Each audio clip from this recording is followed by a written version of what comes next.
They're a vision of the future that is now beginning to happen. A future of the automobile industry that is electric. Said that if that Hunter Biden laptop story have any arguments against that right now. And I want to see how it goes.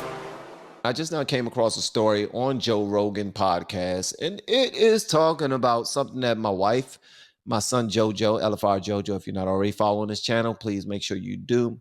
My son, LFR Jojo, my wife, and I talk about often is the potential of gas-powered vehicles potentially becoming extinct. I said no, because we don't have enough power on the power grid to have nothing but electrical vehicles. Joe Biden said there will be 50% electrical vehicles by 2025, and we don't have that much power in order to power that, so I don't know where he came up with that. What do I kind of do? Well, he just said exactly what his handlers told him to say, because right now, I don't even think he has the cognitive ability to research something and come up with his own conclusions. Well, because alcohol was outlawed as once for as well. Yeah. Take California out of the equation, though. I mean, but that's what they're doing is crazy. You can't buy new internal combustion engines after 2035.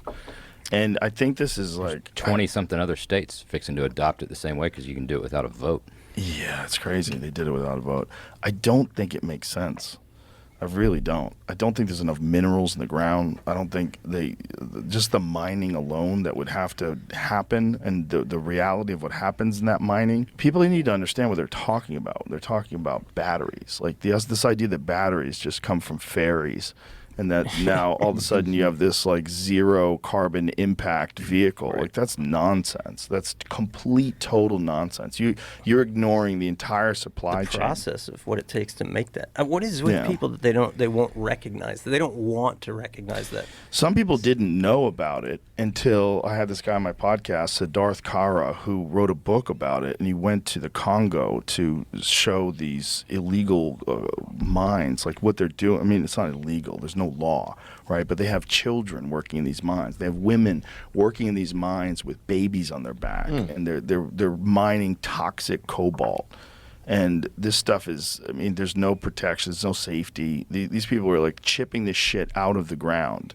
And that's a good percentage of all the cobalt that's involved in electronics and batteries and cell phones and all the things that we need. And it's not very publicized. And it's this man exposed it, and he risked his life to do it, and he wrote a great book about it. And the podcast was insane, like listening to his story and how he risked his life to get this footage. And and there were several times where there was men with guns, and he got questioned, and he had a bunch of people that were helping him, but he got out of there eventually with this reality that everybody now is faced with. It's like, this is how they get the stuff that you need to run your cell phone. Like, stop thinking that, you have zero impact. If you're buying this, you're contributing to this. We all are. Right. And we don't want to keep our heads buried in the ground and pretend it's not happening. Yeah. And to say that, like... Yeah, that was me for a really long time. I'm trying my best to get my head out of the ground. I'm trying my best to start wanting. I want to understand more. Yeah, that desire to understand more is where it begins. And it's working. I'm starting to understand more because right now I actually give a damn. I can see the connection of world events and the longevity of my family, the extension, the potential extension or extinction of my family. So I'm paying attention to try to figure out how I can become a part of the solution and not just a complainer. Everything has to be electronic. Like, slow down. Like, where is this coming from? Who's making it? What are the conditions like in the places where these people have to put your phone together? What are the conditions like? Yeah. Do you know? I mean, Foxconn has nets around the building because people were jumping off. What? So right off the windows. They're working constantly. They work constantly. They sleep there.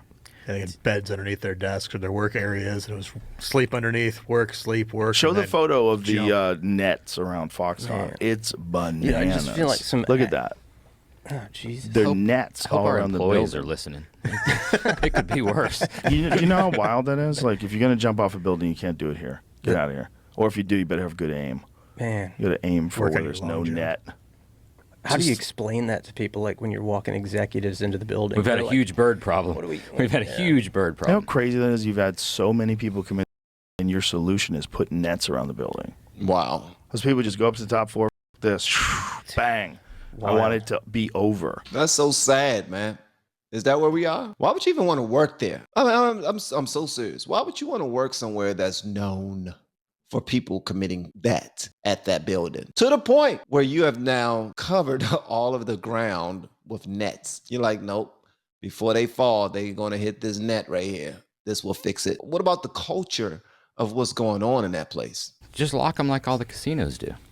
Just lock the windows. Well, you got to get to the roofs to do maintenance. There's just got to be like better representation of both sides so that people understand. Well, really, all we this should stuff, be you know. making phones in America, and they should We should be be fucking making American everything made in with America, dude. American wages, where people get health and dental and all the stuff you're supposed to get, and you have a living wage. That's what it's supposed to be. And if your phone costs a little more to do that, and if the Apple makes a little less, that's how it's supposed to be.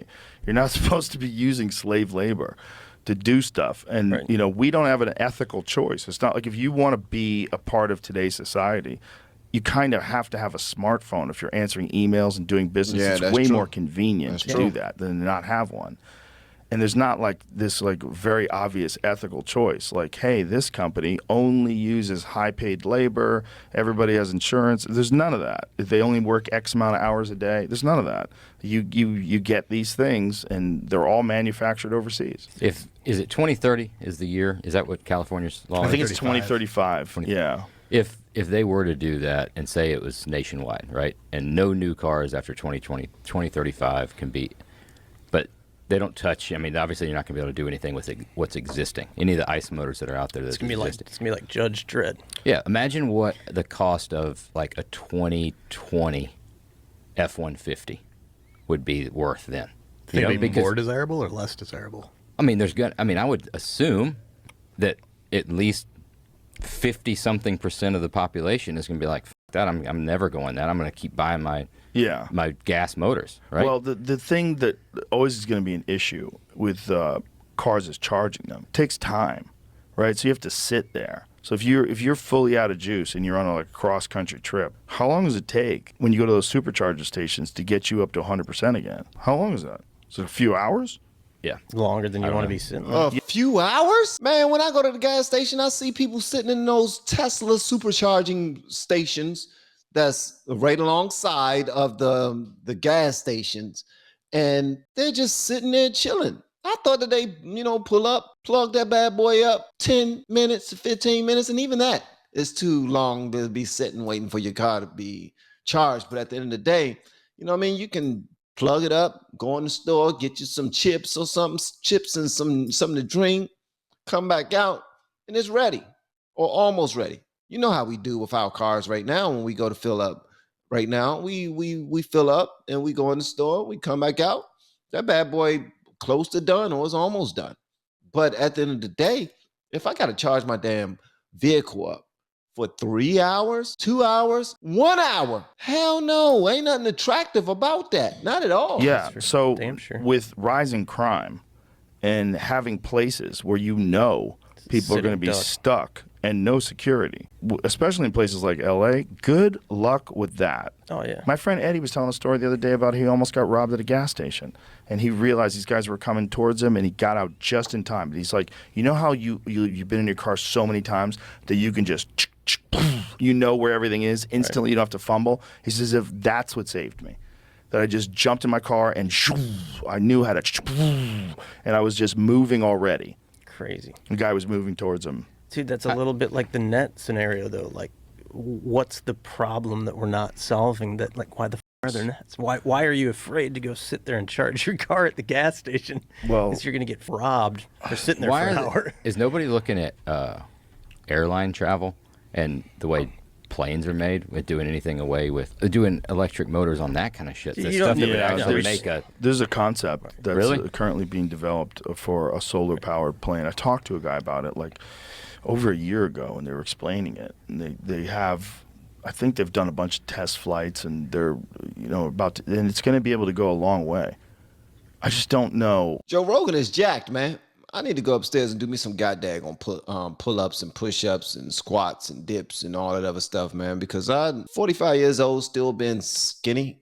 Don't turn me on like it used to. You know, like I used to be cool with being slam all the daggone time. Now, not so much. I don't know how that works. You know, I don't know, like, how much range does it have? How safe is it? Like, you know, you don't want to be an early adopter.